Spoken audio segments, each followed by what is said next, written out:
Hello, phone తీసుకెళ్ళి మీ సేటికి. ఇంతకీ మీరెవరు సారు?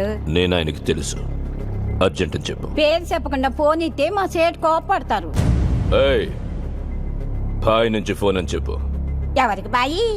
మా సేటుకు బాయా, సేటు పెళ్ళానికి బాయా? నేను ఖల్లీదిని మాట్లాడుతున్నాను. ఇంతకే నువ్వేం చేస్తావు? నా గురించి తెలీదా నీకు? టీవీలో చూడలా? టీవీలోనా? ఏ సీరియల్లో వస్తావు? మారుతుంగా సాలి. కేకరే గుచ్చా? నేను అహితుంగే ఫోను. సరే, నంబర్ చెప్తాను, రాసుకొని సేట్ వచ్చాకివ్వు. చెప్పు. 00 తెలుగులో చెప్ప. 00. నెంబర్ ముందు సున్నాలు ఎందుకుంటాయి? ఏయ్, మీ సేటుకి చెప్పు 10 కోట్లు ఇవ్వకపోతే చస్తాడని. 10 కోట్ల? నీకా? నాకు జీవితమే సరిగ్గా ఇవ్వడు. నీకెందుకు ఇస్తాడు 10 కోట్లు?